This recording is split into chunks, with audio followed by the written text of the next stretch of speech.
Hello, this is Jim Fenton, and today I'm going to be talking about battery packs. And for electric vehicles, the battery pack is pretty much the most important part, as that is your energy source. And in this discussion, I'm going to talk about how to size the cell arrangement, whether it's in series or parallel cell arrangement, and why you would want to have either more in parallel, or why you would want to have a taller serial stack for higher voltage. So I'll try to cover some of those details as I go through the discussion.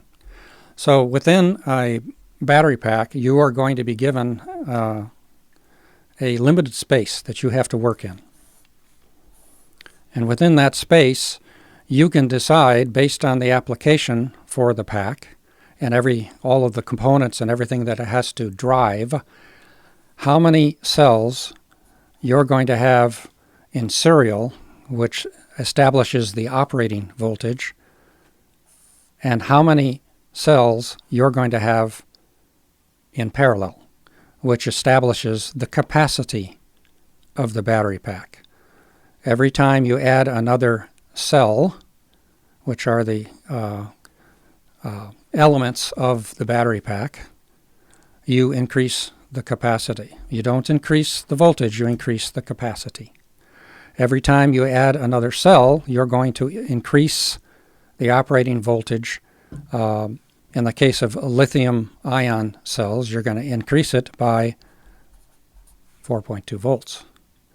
And depending on the type of cell that you have, when you hook them up in a parallel fashion, where they will all be at the same voltage, then you will increase the capacity, operating capacity of that battery pack. Is there a relationship between voltage and capacity? Not necessarily. You could have a battery pack that is very tall and very thin, so to speak, where every single cell is in serial. And the language that's used to help describe the cell configuration in the battery pack is so many in serial and so many in parallel. For example, you could have a 20S 10P configuration in your battery pack. What does that mean? That means that you have 20 cells stacked on top of each other, and since there are more than one in parallel, then you have 10, for example, then you have, these would be called cell strings. And the reason they're strings is because each parallel group of cells, each of which is at the same voltage because they're in parallel, are called cell strings. And what you do is you build your battery pack with so many cell strings on top of each other, all the way up to your operating voltage. And the number of cells in the battery pack is obviously the product of the number of cells in series and the number of cells in parallel. So in this case, it's a 200 cell pack. And so how does this relate to Arcimoto? Can you kind of touch on how this fits into Arcimoto's current architecture? Sure. Within Arcimoto, and that's an excellent segue, Arcimoto uses a pouch cell, also known as prismatic. Here's an example of one. And this gives you an idea of how wide it is and the length. And it's not very thick. It's actually, I think that's a good representation of how thick it is. Not very thick, about 6 millimeters, give or take, a tenth or two. And to establish the arrangement that is in the Arcimoto pack, you would hook up a number of these in parallel, and in our situation, it's 6 of them. So we have a 6P configuration, and it happens to be a 28S 6P. So we have 28S. So our operating voltage, our maximum operating voltage, would be, and since it uses the lithium-ion pouch cell. Maximum voltage is 4.2 volts. So it's 28 times 4.2, which I happen to know is 117.6 volts. So that's the maximum operating voltage. And the nominal is about 108 volts. The 6P means that there are 6 of these pouch cells in parallel in the battery pack. So we multiply by the capacity of each cell. In this case, it's about 32, so it's 32 times 6. So it's 192 amp hour capacity battery pack. And so how does either the 117.6 volts or the 192 amp hours relate to the 20 kilowatt hour? That's kind of what our batteries, that's what we tell the public. If you want to talk about the kilowatt hour, okay, you've got the amp hour here, which is the capacity, okay, and watts is power. So power is equal to current times voltage, okay? Now, we've got the amps in this right here. It's 192 amp hour. What we're missing is the power, so we need to multiply times the voltage. And you wouldn't multiply times the maximum 117.6. What you would multiply by would be the nominal voltage of the battery of the cell. So that would be, I believe these are either 3.65 or 3.7 nominal voltage. So you would multiply that times the 192 amp hours to get what your rated kilowatt hours for the battery pack. So in this case, the rating would be 192 amp hour times the voltage, the nominal voltage. So there's 28 of them in series. That's the S portion of this, times the nominal voltage. So it would be 192 amp hours times 28 times the nominal voltage, 3.7. I think that multiplies out to pretty close to our advertised peak. And why do we charge power. it to 80% typically? Normally, main reason to charge it to only 80%, and when you say charge it to 80%, let me go to a new page here. When we talk about 80%, we're talking about 80% SOC, and that stands for state of charge. What that represents is that we're charging it to 80% of the chemical capacity of the battery pack, where the 100% would be charging in all cells up to the 4.2 volt mark. Okay, so instead of charging all of the cells up to the 4.2 volt mark, we would be charging to 80% times 4.2 volts. And the main reason to do that is for battery life. What you want to do is you don't want to stay at 4.2 volts very long in a lithium ion or a lithium phosphate cell. You want to be off of that. You can charge and touch that point, but you want to get off of that point as quickly as possible to extend the life of the battery pack. So charging to only 80%, the intent is to extend the life of the battery pack itself. And what that means is that you will increase the number of times that you can go charge up and discharge the battery pack. So the intent is to extend the life of the battery pack as long as possible so that you have a very good long life and you don't have to replace the battery pack as soon. Why would charging above 80% increase that time? Okay, so when you charge and hold the state of charge at 100% for lithium ion and lithium iron cells, what you're doing is you're, to some extent, you are stressing the cell by holding it at top of charge for extended periods of time.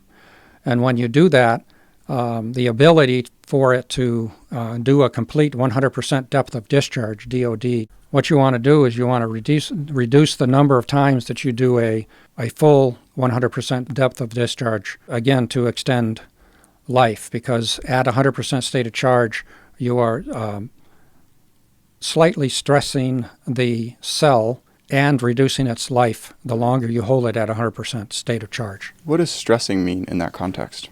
Stressing. So stressing means that you're trying to move the maximum number of lithium ions over that you possibly can during the charge cycle.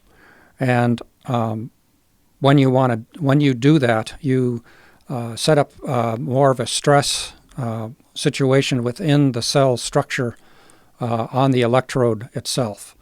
And what you want to do is you want to charge, but not necessarily overload, so to speak.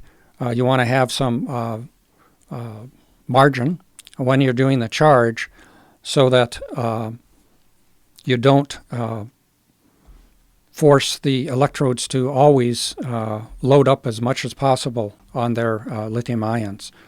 A typical newer charge cycle is a sawtooth charge cycle that looks something like this, that will extend the life of a battery pack. So, for example, it charges up, it switches from what's called constant current charge mode to constant voltage. And constant voltage in this case would be whatever your target charging voltage is right up here.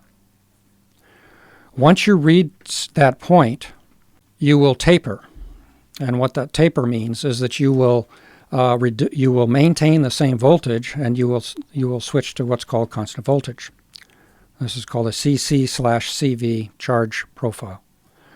When you reach this point and you start tapering the current, right about here, you're going to back off on the charge current, and you'll maintain the same voltage, but you're going to be, and since the pack or the cells are being charged at your target voltage, let's say it's 100%, you don't want to charge above 4.2 volts. But you will, once you've reached top of charge, then you will relax on the current. So in the case of the current, the current will fall off, start to fall off. Then it will fall off until you reach the taper point. And the taper point is where you determine that you are at 100% state of charge, meaning that you have put in as much charge chemically, or as much charge as the cells or battery pack can accept. So chemically it's at 100% state of charge. It's taken everything that it can. To extend the life, what you want to do once you get to this taper point is you want to basically disconnect, let the voltage fall, so it's going to look like, then you fall away. And what does hitting it again mean? Hitting it with a charge cycle again. When it falls to like 95%, or if you're charging to 80? You can set that for whatever you want it to fall away at. So what will happen is it will naturally reduce in voltage. It'll still be at 100% state of charge, but what will happen is the voltage will relax a little bit, but it's still at a 100% state of charge. And now what you're doing is you're basically charging it what looks like a sawtooth wave, and you're not holding it at 100% state of charge all the time. You charge it, you let it taper off, and then and you can set a good charger. You should be able to program how long you can let it float away from maximum voltage, and then you can charge it again.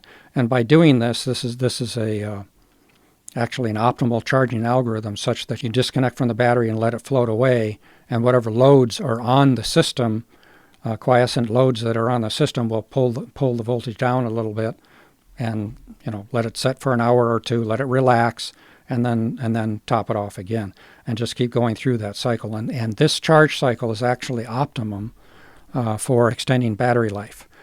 To further extend battery life, you would set this charge point below 100% state of charge, for example, 80%. So you set it at a voltage that's lower than the highest voltage rating for the cell So you could set it for, let's say, 4 volts or something like that. And in doing so, you will extend the battery life itself, and you'll be able to get more charge-discharge cycles, battery life out of it. And because of that, obviously you won't have to replace the battery pack nearly as often. So that's good all the way around. You could go to 100%, charge to 100% if you wanted to, but for decisions, companies will purposely limit how high you go in state of charge for the sole purpose of extending battery life as a benefit for the customer, because then they wouldn't have to replace the battery pack as often. And for example, lithium ion has a range, I think it's now it's about 1,000 to 2,000 cycles. So you do a full charge every day. There's 365 days in a year. So after 3 years, you've reached the minimum life expectancy of a battery pack. And that rating is for full depth of discharge from top of charge all the way down. If you do only charge to, say, 80% state of charge, and you don't do a complete discharge all the way down to close to zero, then you'll be able to move closer to the 2,000 cycles side of the battery life. And obviously that's the goal by setting the target state of charge to be 80% of the chemical capacity of the battery pack to extend battery life. So to get back to parallel, how does that play into the Arcimoto architecture? So let me go to a new page here. So we have 28S. Okay, so there's 28 in series, and we have 6 in parallel. Now, the capacity of each of the cells is 32, so I did the calculation before that, so that's 192 amp hours. And that's pretty good capacity, 192 amp hours. The number of parallel cells that you put in a battery pack will determine what the capacity is of the battery pack. Now, this could have been changed to reduce the number of series cells to reduce the voltage. But right now, we're at a nominal, I don't know, I guess you could call it 100 volts or 108 volts, something around there, which is actually pretty low for electric vehicles. What considerations go into how many cells should be in parallel? That has to do with what you have to drive on your system. So, for example, this will dictate this operating voltage or operating voltage range. That means that voltage is going to dictate what voltage you're going to be operating your inverter motor controller at, and the the three-phase AC motor that's connected to the inverter motor controller. IMC, that's the acronym for it. So if you're operating at 100 volts in this market today, operating at 100 volts is actually a little low. A lot of the electric vehicle manufacturers are now purposely raising their operating or number of series cells on purpose to go to a higher voltage.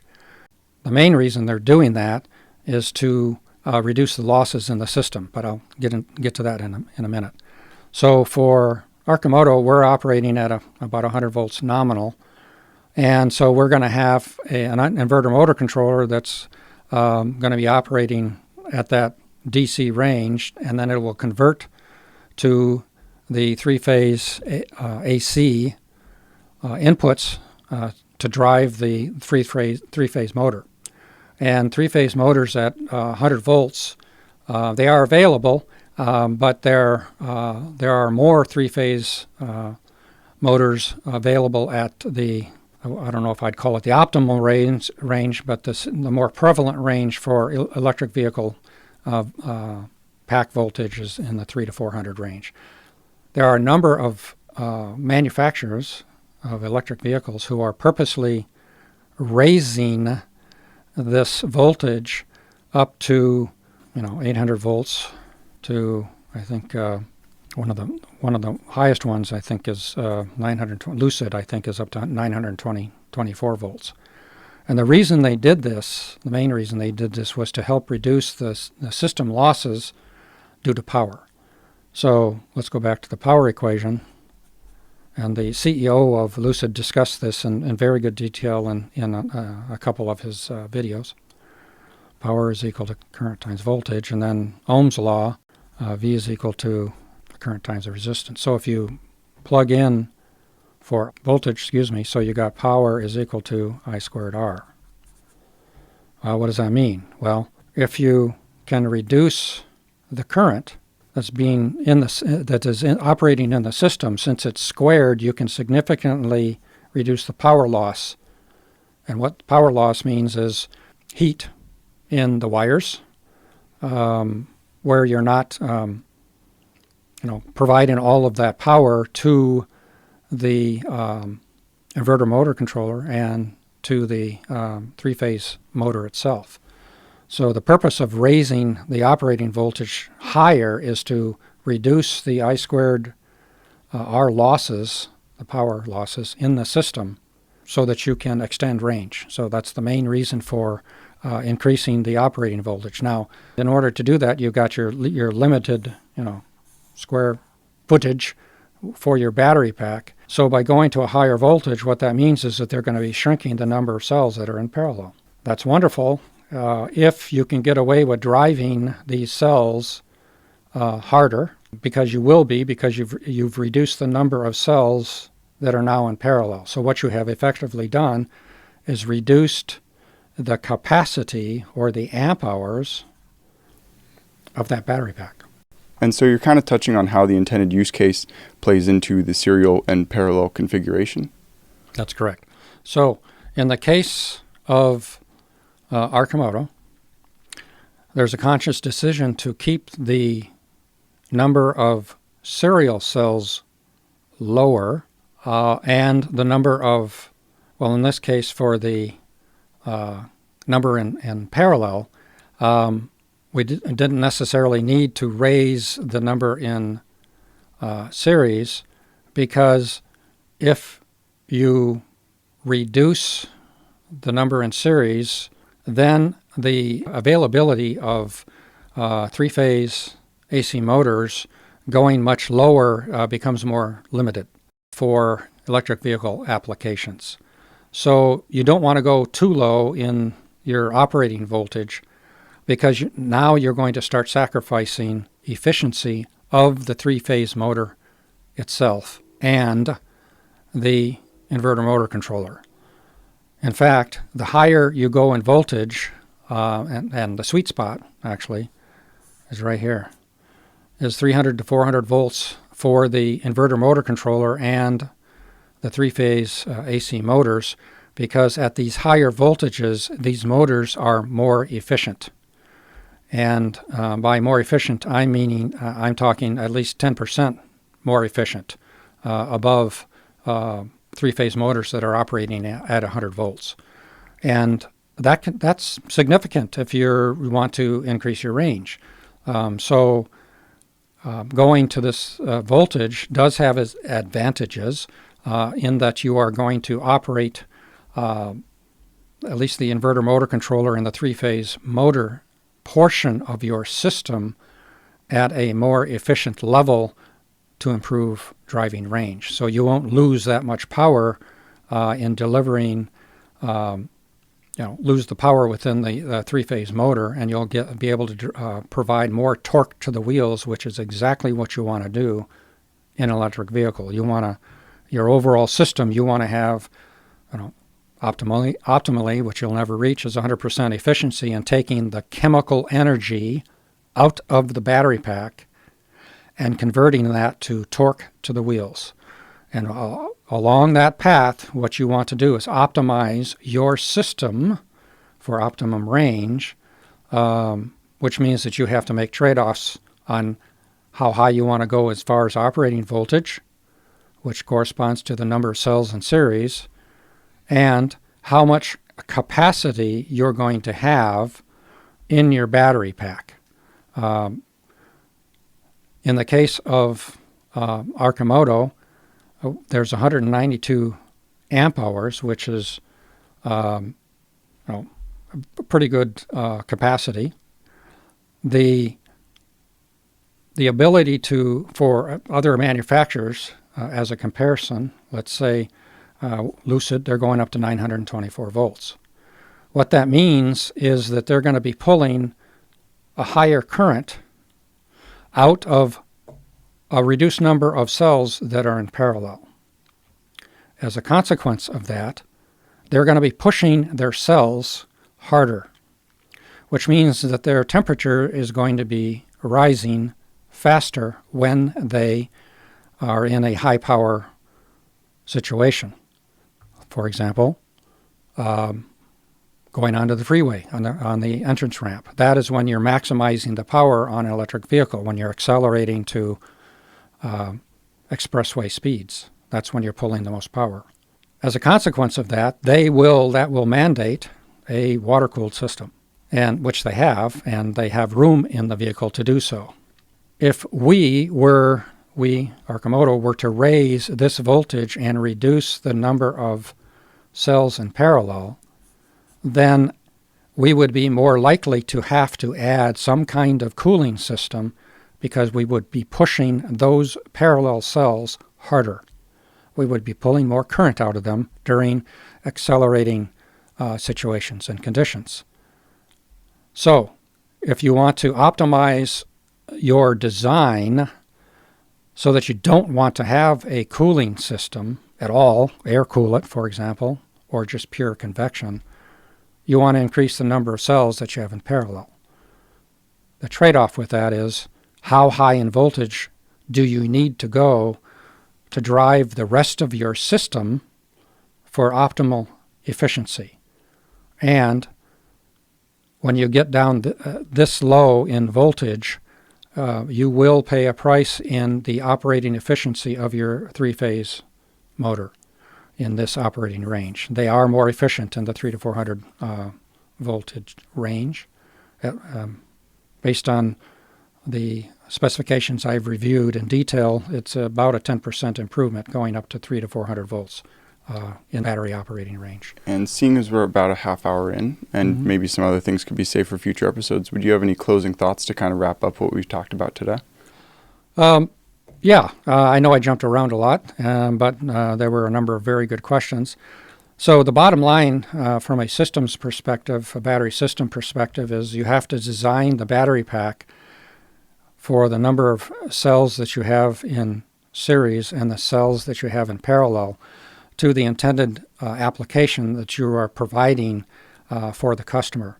In the case of Arcimoto, you can drive it on the highway, but it lends itself to being driven in the city, in which case you don't have to do very high accelerations.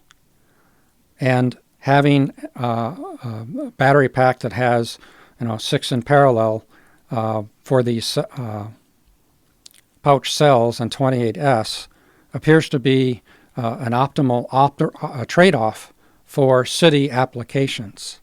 But for higher speed operations, a more optimal arrangement would be to raise the number of cells in series and reduce the number of cells in parallel.